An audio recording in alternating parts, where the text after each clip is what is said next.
हा बघा, आता मी काय म्हणतो, मला एक्झाम्पल सॉल्व्ह करायचे कॉम्प्लिमेंटरी अँगल आणि कॉम्प्लिमेंटरी अँगलचे रेशो मध्ये. जसं जर मी म्हटलं θ1 माझं किती 30 डिग्री आहे, θ2 माझं किती 60 डिग्री, ठीक आहे. जर मी म्हटलं θ1 माझा 30 डिग्री आहे, सॉरी 60 डिग्री आहे आणि θ2 माझा किती 30 डिग्री आहे. θ1 माझा 37 आहे, θ2 माझा 53, ठीक आहे. आता याच्यावरून काय काढायचं आपल्याला, रेंजचा रेशो, हाईटचा रेशो आणि तुम्हाला जर आनंदाची गोष्ट आहे कॉम्प्लिमेंटरी तर R1/R2 चा रेशो किती म्हणतो 1. कॉम्प्लिमेंटरी असला तर किती रेशो म्हणला पाहिजे 1. मग R1/R2 किती बनेल 1. R1/R2 किती बनेल 1. R1/R2 किती बनेल 1. काय डाऊट, कॉम्प्लिमेंटरी अँगल असल्यामुळे R1/R2 काय बनतो 1. कळालं.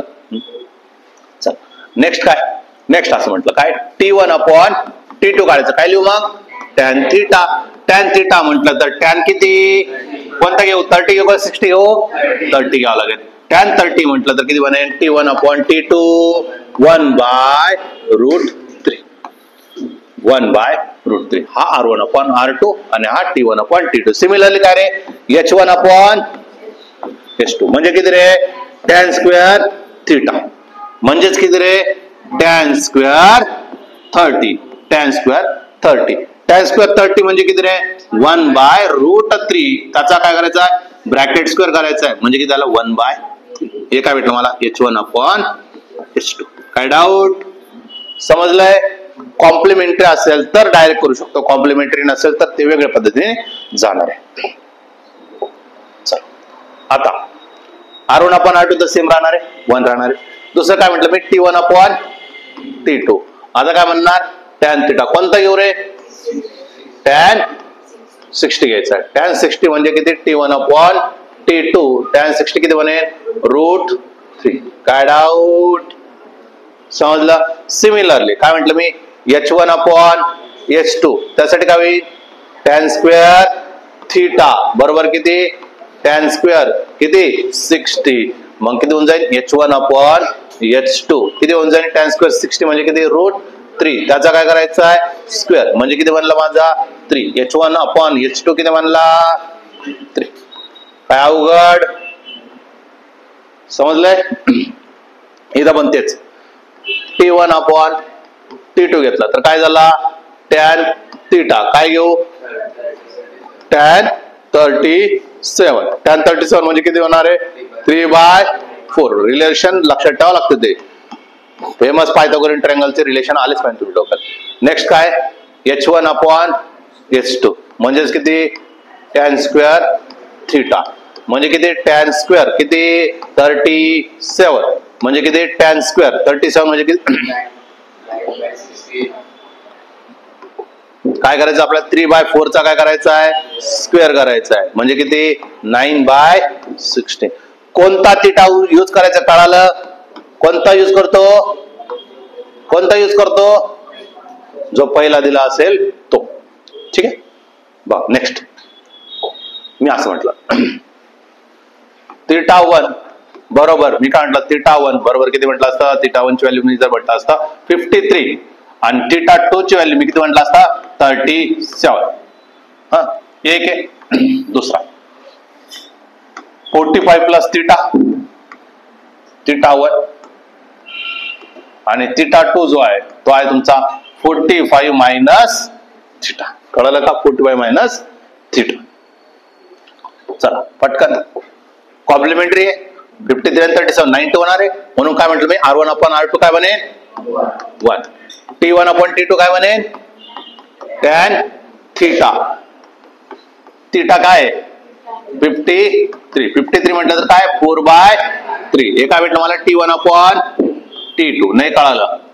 नेक्स्ट काय H1/H2 काय झाला tan स्क्वेअर θ म्हणजेच किती tan स्क्वेअर किती 53 म्हणजे किती 4/3 3 त्याचा काय स्क्वेअर म्हणजे किती 16/9 समजलं. चल आता या हे पण कॉम्प्लिमेंटरी PYQ कॉम्प्लिमेंटरी तर यांचा रेशो किती बनेल R1/R2 किती बनला पाहिजे 1 बनला पाहिजे.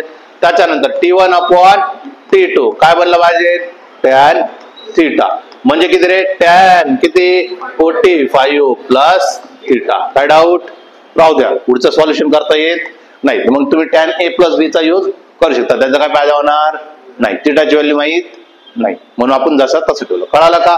सिमिलरली काय विचारलं तुम्हाला H1/H2 तर काय म्हटलास तुम्ही tan स्क्वेअर थीटा मग tan स्क्वेअर थीटा म्हणजे काय tan स्क्वेअर अपॉन काय 45 प्लस मायनस घ्यायचा का नाही. काय डाऊट आहे समजलं.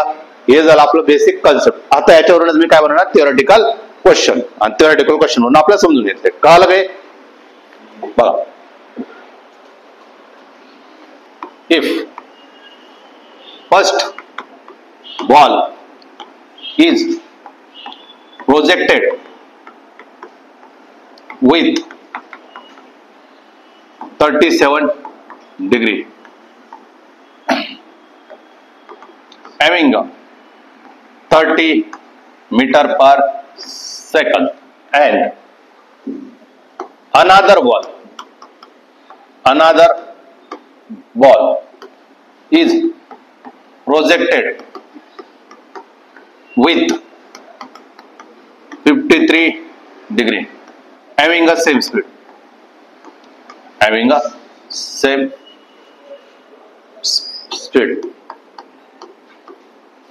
then find the ratio of पहिला R1/R2 सेकंड T1/ तिसरा H1/. आता याचं मला सांगा θ1 कोण आहे θ1 कोण आहे θ1 काय तुमचा 37 आहे θ2 किती आहे कॉम्प्लिमेंटरी आहे 37 आणि 53 काय आहेत कॉम्प्लिमेंटरी. हर्षदा कॉम्प्लिमेंटरी का वाटलं तुला काय वाटण्याचं कारण काय 37 53 कॉम्प्लिमेंटरी स्वप्न पडलं होतं तुला मग कशावर ठरलं तुला कळलं जाऊ कॉम्प्लिमेंटरी असतं. यांचे सम किती येतं 90 येतं ठीक आहे. यांचे सम किती येणार आहे 90 येत असेल तर काय म्हणतो आपण कॉम्प्लिमेंटरी अँगल. कॉम्प्लिमेंटरी अँगल म्हटल्यानंतर आपल्याला माहिती आहे R1/R2 चा रेशो डोळे झाकून बनायला पाहिजे. दुसरं काय T1/T2 किती बनला पाहिजे tan थीटा म्हणजे किती tan किती 37 घ्यावं लागेल 53 घेता येणार नाही कारण की तो सेकंड झालाय मग tan 37 म्हणजे किती 3/4.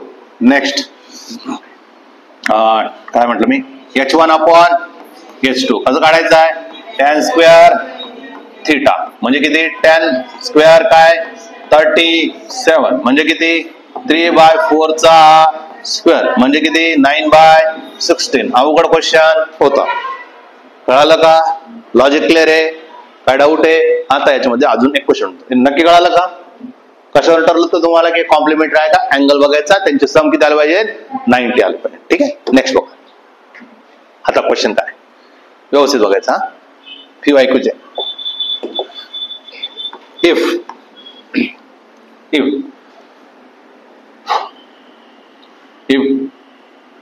काय म्हणायचं आपल्याला complement. If ball is projected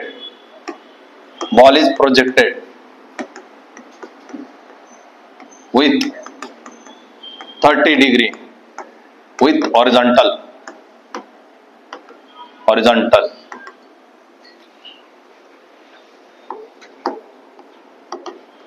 having a speed of first question having a speed of 30 meter per second.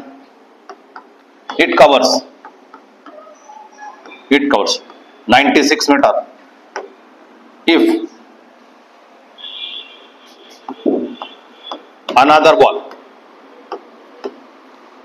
is projected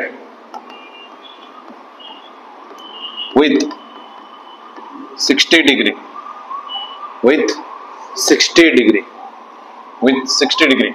If ball is projected with a 60 degree. With vertical. With vertical. With vertical. Having the same speed. Having a same speed.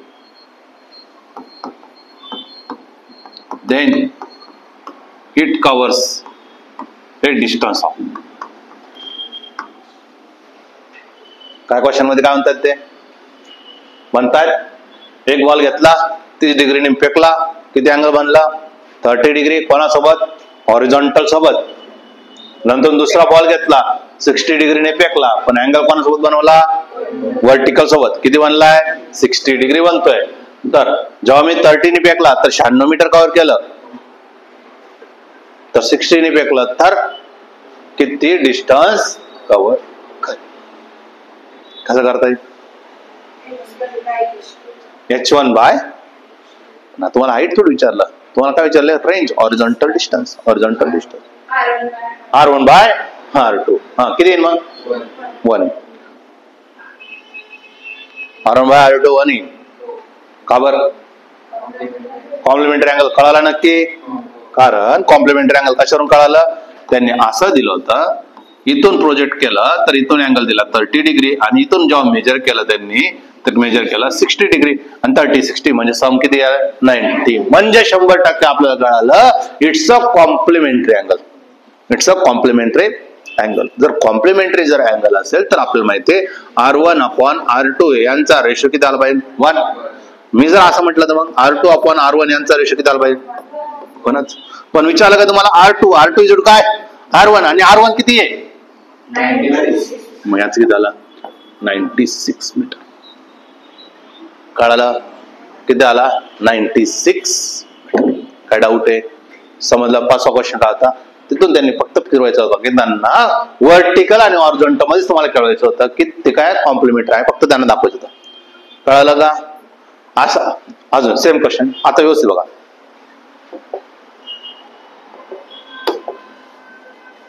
if ball is projected 37 degree with horizontal with it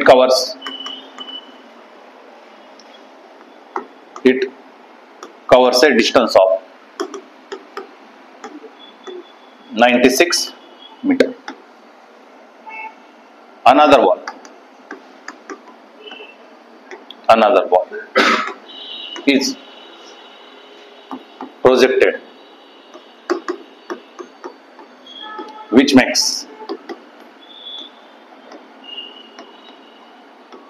53 degree with horizontal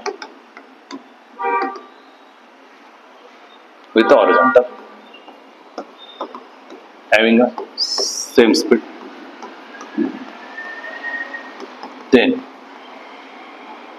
then horizontal distance covered by particle will be पहिला question मध्ये आताच्या question मध्ये basic difference आहे इथे दोघं कुठून मोजले horizontal दोघं कुठून मोजले हॉरिझॉन्टल जर मोजले असतील आणि एकाचा किती पहिला जो फेकला गेलाय तो कितीने फेकलाय 37 ने तर त्यांनी 96 कव्हर केला नंतर फेकलाय कितीने 53 ने आणि तेव्हा किती होईल हे तर कळणं गरजेचं आहे पहिला आणि दुसरा म्हणजेच आपल्याला कळालं θ1 किती आहे 37 तर θ2 किती आहे 53 कळालं का मग इतर काय झालं कॉम्प्लिमेंटरी अँगल झालं हे काय झालं कॉम्प्लिमेंटरी अँगल झालं जर कॉम्प्लिमेंटरी अँगल झाला असेल तर रेशो कसा बनेल R1 अपॉन R2 यांचा रेशो काय बनेल 1 म्हणजे R2 बाय R1 किती बनेल 1 therefore R2 इज काय R1 96 काय डाऊट आता इथं फक्त एकदा या बॅक साइडच्या क्वेश्चन मध्ये इथं θ1 किती आणि θ2 किती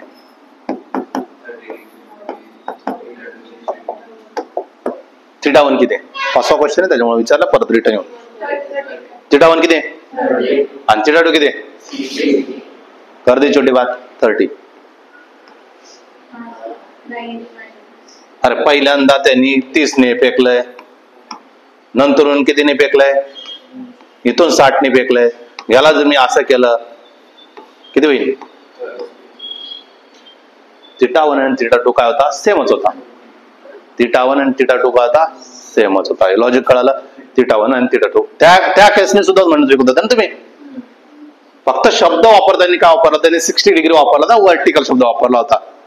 30. दोघांचं काय अंतर आहे? अँगल पण सेम आहे, सगळं सेम आहे, तर तुमचा रेशो पण काय भेटवाय? सेमच भेटवाय. तर डायरेक्ट त्या पद्धतीने पण जाऊ शकत होते तुम्ही. या पद्धतीने मला घेऊन गेले म्हणून मी तुम्हाला त्या पद्धतीने घेतलं. पण तुम्हाला थिटा 1 आणि थिटा 2 ऍक्च्युअल मध्ये काय होते? सेम. फक्त शब्द बोलताना त्यांनी काय शब्द वापरला? 60 डिग्री हॉरिझॉन्टल आणि 30 डिग्री वर्टिकल. जे काय अँगल मध्ये फक्त शब्दांचा खेळ केला, बाकीचं काही नव्हता. काय डाऊट आहे? कॉम्प्लिमेंटरी अँगलचं कळालं आता. फक्त एक लास्ट क्वेश्चन घेऊया. घेतलं का? आय थिंक मी घेतलं वाटतं. T1 आपण T2 बनवलंय का आपण? हा बनवलंय.